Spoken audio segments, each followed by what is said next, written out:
أعوذ بالله السميع العليم من الشيطان الرجيم. بسم الله الرحمن الرحيم، وصلى الله على سيدنا محمد خاتم النبيين والمرسلين وعلى آله وأصحابه أجمعين. رب اشرح لي صدري ويسر لي أمري واحلل عقدة من لساني يفقهوا قولي في هذا الموضوع. اللهم ألهمني رشدي، اللهم ألهمني رشدي. اللهم إني استهديك لأرشد أمري وقولي في هذا الموضوع. بسم الله الرحمن الرحيم. J'ai promis de faire une autre vidéo sur Sayyidina Isa alayhi salam, dans laquelle on va essayer de réfléchir et de discuter sur trois points, trois événements majeurs, éternels, donc pour l'humanité.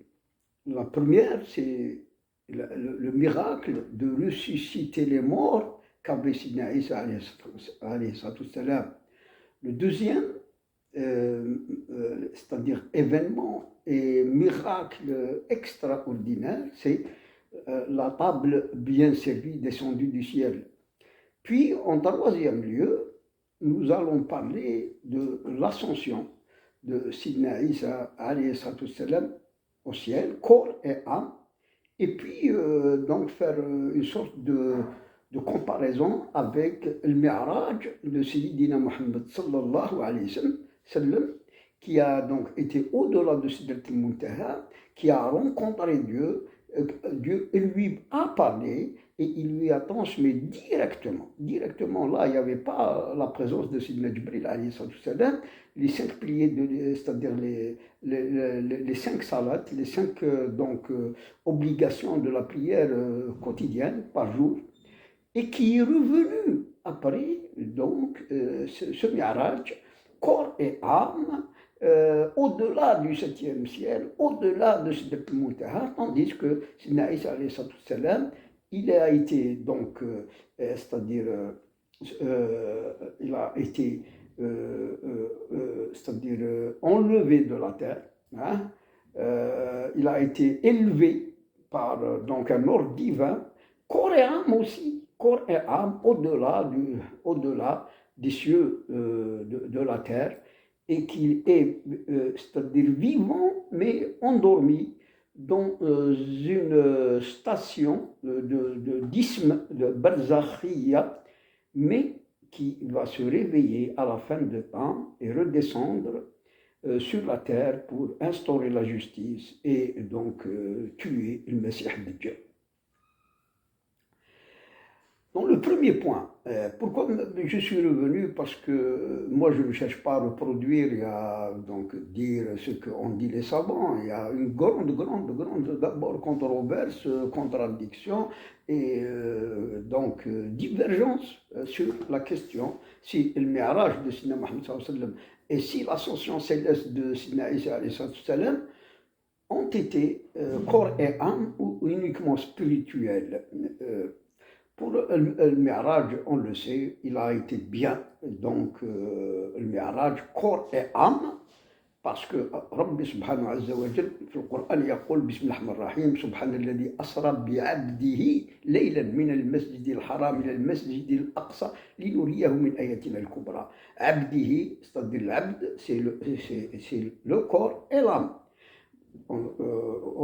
Autrement dit, Rasul sallallahu alayhi wa sallam a été donc transformé, parce que la transformation ici aussi, comme pour Sayyidina Isa, il ne faut pas l'écarter, parce que Dieu a donné déjà la faculté aux anges de se transformer donc en oiseaux, en êtres humains, alors qu'ils sont des êtres de lumière, c'est-à-dire à partir de la lumière, ils ont c'est-à-dire un corps subtil et une âme. Ils ont donc un esprit en eux. Il en est même pour les djinns qui se transforment. Ils se transforment de leur nature, de leur donc, constitution invisible, hein, en corps humain, en oiseau, en animal, en serpent, etc. Donc, cette faculté, ce pouvoir est entre les mains de Dieu. Dieu a transformé peut-être le corps de Sayyidina Muhammad sallallahu alayhi wa sallam et même celui de Sayyidina Isa alayhi salam, c'est-à-dire qu'il les a dans c'est-à-dire le temps de l'ascension elle-même de Mi'raj, il se pourrait qu'il y a eu transformation qu'on peut pas, qu'on ne connaît pas, qui a permis à ce corps humain, hein, donc de faire un voyage pratiquement où le temps s'est arrêté parce que les distances que ces corps de Sidna Mohammed et de Sidna Isa alayhi salam, donc ont traversé des dizaines de milliers d'années-lumière de vitesse, en vitesse. Hein. Et que, par exemple, pour le Sidna Mohammed, il était conscient, il était éveillé, attention, parce que certains gens ont essayé de dire que Sidna Mohammed a effectué le Mi'raj dans le rêve. C'est faux, ou bien par son âme, c'est faux. Il a donc effectué le Mi'raj coréen et en état éveillé. Il voyait, et d'ailleurs, il a rencontré les prophètes dans les 7 cieux, من سيدنا آدم jusqu'au dernier au 7e ciel, Sidna Ibrahim alayhim salam jami'an. Et puis après, on connaît l'histoire qu'après Sidna al-Muntaha, il s'est séparé de Sidna Jibril alayhi salam. Puis il a donc avancé, وَكَانَ قَبَ قَوْسَيْنِ أَوْ أَدْنَى مِنَ اللَّهِ عَزَّ وَجَلَّ, qui lui a donc qui l'a accueilli, et qui lui a donc transmis l'obligation de la prière, c'est-à-dire au début c'était 50 fois par jour, puis elle a été réduite jusqu'à 5, et ceci par les conseils que Sidna Moussa alayhi salam, qui habitait le sixième ciel. Hein? Et alors il le renvoyait vers son Seigneur pour qu'il allège donc les obligations de la prière par jour jusqu'à ce qu'il les a réduits à 5. Ceci, on le connaît, il n'y a pas de problème. Il y a donc dans la tradition, il y a les savants, tout le monde en a parlé, mais c'est-à-dire que le point sur lequel je voudrais focaliser et parler, c'est-à-dire que Allah qui a tous les pouvoirs, على كل حال, on le sait, هو يعني العظيم, هو القادر, هو الخالق كل شيء, وأمره إذا أراد شيئا أن يقول له كن فيكون. Partant de là, c'est-à-dire rien ne pourrait donc faire obstacle ou en quelque sorte, c'est-à-dire bloquer le pouvoir de Dieu, etc., etc. Dieu détient tous les pouvoirs et quand il veut quelque chose, il suffit qu'il lui dise soit et elle est. Mais ces deux, le Mi'raj de Sidna Mohammed et l'ascension céleste de Sidna Isa alayhi salam, les deux sont des enseignements. Si pour Sidna Mohammed donc la question de Mi'raj a été en quelque sorte un événement majeur, et d'ailleurs ça a mis en quelque sorte en épreuve tous les Mécois, tous les gens qui connaissaient Rasul sallam, tous ses compagnons, sauf Sidna Abu Bakr Siddiq radiyallahu anhu wa ardah, qui a dit que même s'il a dit plus que ça, je le croirai. Je le croirai. C'est pour ça qu'il a été d'ailleurs appelé Abu Bakr Siddiq, parce qu'il était donc en quelque sorte si certain, si certain de tout ce que dit Rasul sallam. Enfin, ceci dit, nous avons en quelque sorte déjà discuté de cette partie, que l'ascension, ce miracle peut se faire effectivement corps et âme, en plus de ça, et de ce fait, c'est-à-dire que Dieu, par son ordre, peut élever qui il veut dans les cieux, hein, effectuer cette ascension quand il veut, mais ceci est relatif. Tout d'abord, quand Sidna Mohammed sallallahu alayhi wa sallam il y a en quelque sorte les événements qui ont précédé, c'est des grandes épreuves, la mort de Khadija, radiallahu anha, la mort de son oncle, Abu Talib, les agressions de Taïf, le son rejet par les Mécois. Il y avait tellement aussi de polémiques, de parlottes contre lui, etc. Et même des insultes, etc., qu'il a subies jusqu'à ce que vienne cet événement majeur qui, en quelque sorte, voulait dire que Allah voulait l'accueillir chez lui et lui montrer peut-être les plus grands signes qu'aucun prophète avant lui n'a pu avoir sur la terre. La question, est-ce qu'un être humain en dehors de ces messagers de Dieu, alayhim salatu salam, est-ce que ceci peut, c'est-à-dire advenir? Eh bien, effectivement, il y a dans les récits concernant les walis d'Allah de Ummat Sidna Muhammad sallallahu alayhi wa sallam, il y a beaucoup de récits et d'histoires de saints et de walis d'Allah qui ont effectué effectivement le Mi'raj. Il y a même parmi eux quelqu'un qui est très connu, c'est Abu Yazid al-Bistami, rahimahullah.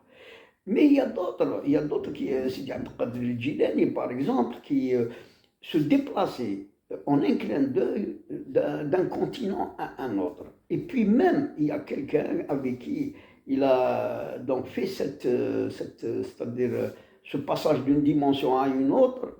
Ils se sont retrouvés dans une autre terre inconnue, en un clin d'œil. En outre, nous connaissons aussi, c'est-à-dire que l'histoire de Sidi Ahmed al-Rifa'i, radiyallahu anhu, qui, une fois, il s'est fondu, c'est-à-dire son corps s'est fondu, il est devenu un liquide, puis il s'est reproduit, il s'est reconstitué, il est redevenu humain. Et nous connaissons aussi que beaucoup de saints et de walis d'Allah apparaissaient dans plusieurs lieux en même temps. C'est-à-dire qu'ils avaient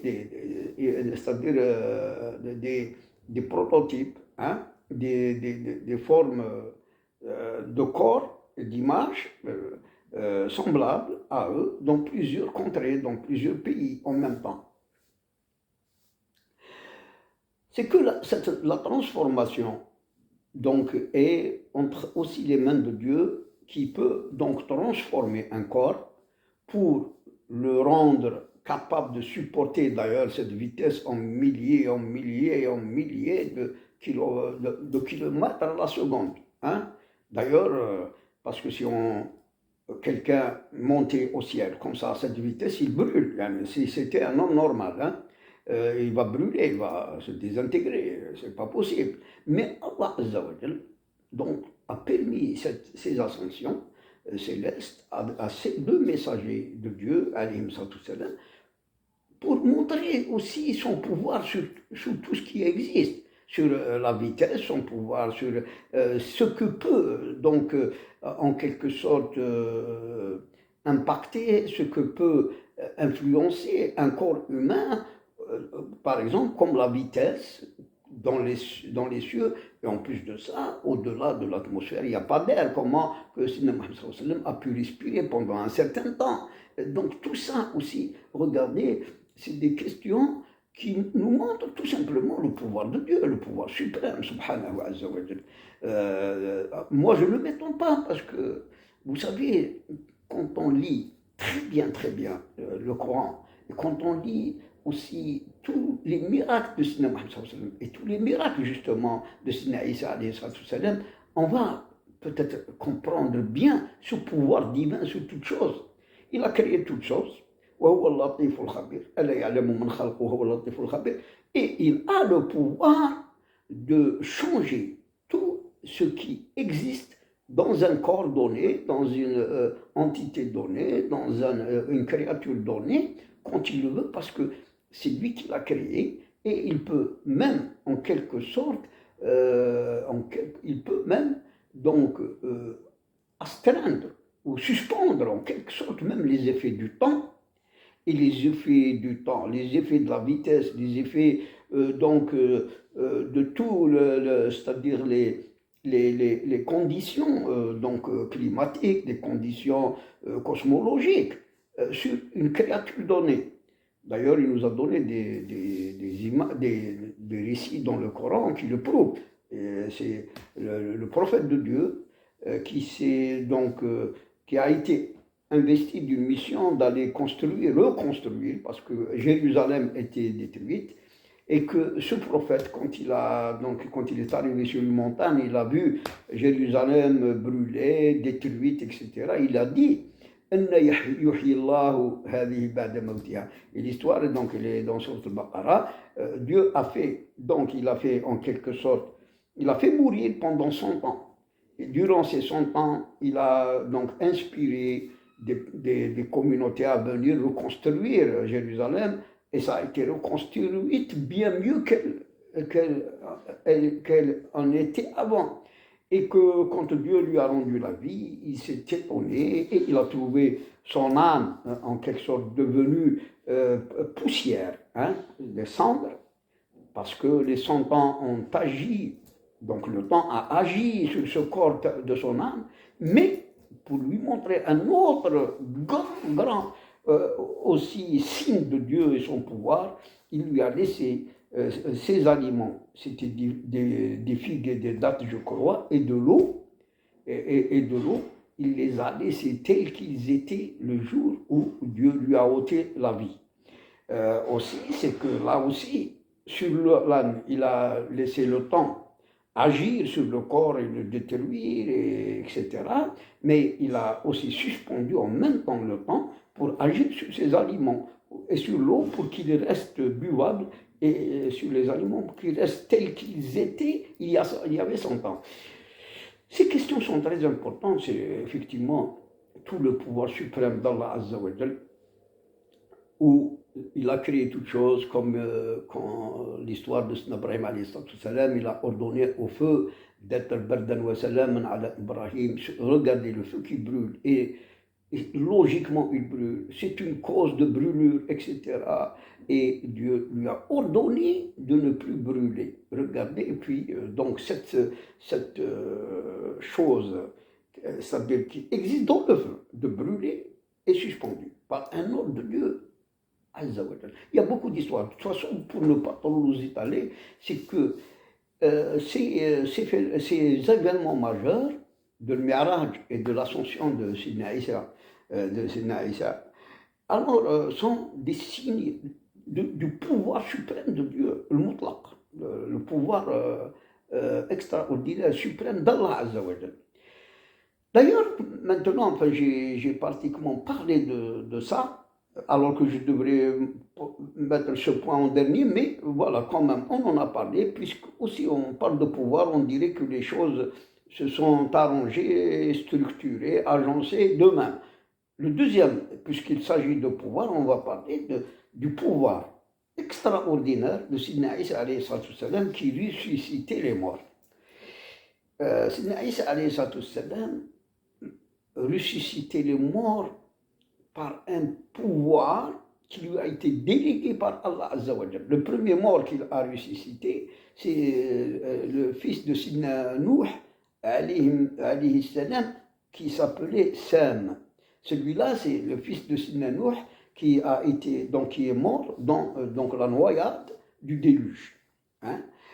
Imaginez combien de temps il s'est passé, c'est des milliers d'années, depuis Sidna Nuh à Sidna Isa alayhi salam, et des milliers d'années dans la tombe. Il n'y avait pas de tombe, enfin c'est la terre qu'il a ensevelie, qu'il a enterrée après, et que Sidna Isa alayhi salam vient devant, en quelque sorte, sa tombe. On dit aussi qu'il y a eu une tombe parce qu'après le déluge, c'est-à-dire la famille de Sidna Nuh et les croyants avec Sidna Nuh sont revenus sur la terre où ils habitaient, et ils ont trouvé le corps de Sam et ils l'ont enterré. On dit comme ça. Et puis, donc, regardez, il lui ordonne, il l'appelle par son nom, sors de ta tombe vivant.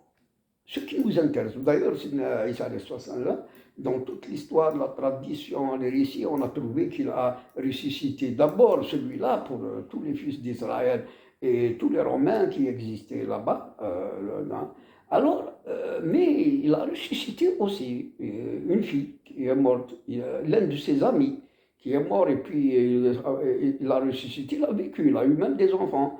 Il y a aussi une autre personne, c'est-à-dire au total, dans tous les récits, on trouve d'abord le fils de Sidna Nuh, Sam, et 3 autres cas où Sidna Isa a pu les ressusciter après leur mort. Mais bien sûr, la chose la plus grandiose, c'est-à-dire extraordinaire, c'est bien c'est-à-dire le fils de Sidna Nuh qui a été mort depuis des milliers d'années. Ce miracle, regardez, Dieu lui donne, parce que dans tous les versets où il est cité que Sidna Isa ressuscite les morts, il dit Allah bi'inillah wa uhyi al-mawta bi'inillah id ayyituka bi ruhi al-qudus. Après, dans la sourate Maïda, il tuhyi al-mawta bi'idni, avec ma permission. Lui-même, Sidna Isa était rouh que jism. Son corps, d'ailleurs, n'est pas un corps tout à fait humain, comme on l'a dit dans la vidéo précédente. C'est plutôt un esprit qui s'est transformé en corps, et cet esprit lui-même était constamment assisté, raffermi, appuyé, consolidé par Ruh al-Qudus. Bon, des savants disent que c'est Sidna Jibril alayhi salam, mais moi, je ne pense pas que ce soit ici Sidna Jibril alayhi salam, parce que Sidna Jibril ne peut pas être supporté ou pénétrer un corps humain.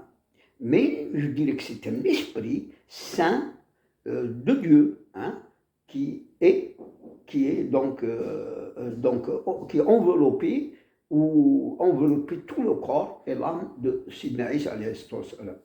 Donc, cette jonction de l'Esprit Saint, Ruh al-Qudus, et de sa formation à partir d'un esprit de Dieu. À partir de l'esprit de Dieu, et puis il a été créé que par le verbe kun fayakun. Donc c'est un être exceptionnel, ce n'est pas un être humain, etc. Et d'ailleurs, c'est le seul messager que Shaitan, Iblis, n'a pas pu approcher, parce que c'est-à-dire le serment qu'a fait Satan à Dieu d'éprouver toute la progéniture d'Adam, des enfants d'Adam, Sidna Isa n'est pas un enfant d'Adam, il n'est pas né d'un père humain. Donc ce qui fait que même Iblis n'avait aucun pouvoir. Il faut signaler aussi en tant que, puisqu'il était un esprit saint, il n'avait jamais commis le moindre péché. D'ailleurs, il ne s'est pas marié, donc parce que même cette relation avec une femme humaine a été exclue. Il a vécu que 33 ans et il est monté au ciel. Il a été élevé au ciel. Le miracle de ressusciter les morts, avec la permission de Dieu bien sûr, nous guide aussi et nous suggère de réfléchir à une âme, c'est-à-dire d'un saint homme ou d'un wali ou d'un bon croyant qui arriverait à cette station de kun fayakun. D'ailleurs, le verbe que Sidna Isa transmettait au corps qui se trouvait dans la tombe, Bismillah, Ahya bi'idnillah, ou Bismillah, يعني أحيا يعني ou bien il disait Ya Hayyu Ya Qayyum أحييه. Imaginez tout ce phénomène qui se produit, parce qu'il y a un mort, il y a des débris, c'est la poussière, qui se rassemblent, comme d'ailleurs l'histoire de l'âne du prophète qui a été envoyé à Jérusalem. Il a vu devant lui comment les cendres se rassemblaient, puis il y a les os qui se formaient, puis la viande qui donc se collait aux os, puis les organes, la peau, et puis il se réveille, l'âme, il fait son cri. Hein. Alors, il en est de même pour que, par cette parole de Sidna Isa, que les cendres du fils de Sidna Nuh, commençaient à se rassembler, ils ont formé les os, puis la viande, puis les organes, etc., puis sa peau, etc. Et puis, brusquement, il se réveille. Regardez tout ce processus qui se produit. Donc, par le verbe uniquement, par un verbe, par kun, par ya hayyu ya qayyum, ahyih, ila akhirih. Bon, dans ce cas-là, c'est-à-dire que le verbe, moi où je veux en venir, parce que c'est plusieurs chantiers, plusieurs donc réflexions, plusieurs recherches que j'ai entamées, ça fait très très longtemps, et que j'essaie de les imbriquer, de les lier, de faire des corrélations pour en tirer aussi des connaissances, des savoirs, Inch'Allah, à la savoir. Mais, donc, regardez, quand tout ça se produit par juste le verbe. Et j'ai beaucoup parlé de la parole divine, du verbe, du pouvoir de l'âme sainte, d'une âme donc illuminée, que son verbe peut agir sur l'existant.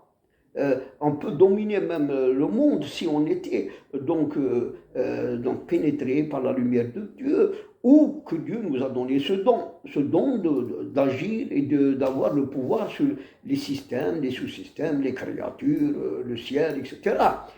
Alors, ce pouvoir divin, c'est un pouvoir divin, parce qu'arriver à ressusciter un mort qui est mort depuis des milliers d'années est aussi un signe pour nous tous musulmans que nous allons aussi ressusciter, puisque là c'est un exemple de faire sortir les gens de leur tombe. Et nous allons tous, donc après notre mort, sortir de notre tombe. C'est la même chose, mais là-bas, quand on va ressusciter, c'est après juste que Sidna Israfil souffle dans la tombe. Donc, ونفخ في الصور فصعق من في السماوات والأرض ونفخ فيه أخرى فإذا هم قيام ينظرون, avec leur corps est vivant, mais vivant dans un autre corps que le temps ne peut affecter et altérer. C'est un corps éternel, mais c'est avec notre nefs là que nous avons maintenant. Cette conscience, ce nefs que nous avons, c'est elle qui va habiter ce nouveau corps éternel. Et donc ce signe, ce signe de ressusciter les morts de Sinaï, tout simplement nous a montré donc une image une image de la résurrection, mais aussi du pouvoir divin, parce que c'était avec la permission de Dieu qu'il pouvait en quelque sorte ressusciter les morts, qui est donc un signe pour nous éternel, que nous allons tous après donc sortir vivants de nos tombes et donc se présenter devant Allah pour le hisab ou l'iqab fi yawm al-qiyamah. Ensuite, il y a le miracle extraordinaire où les savants, les imams, les cheikhs n'en parlent pas trop, c'est la table bien servie. Ce monde, regardez, la table bien servie, et puis cette table, on dit qu'elle est descendue du ciel avec la prière de Sidna Isa, et que c'était une table, donc c'était un tapis qui est descendu du ciel, plein de nourriture de toutes sortes.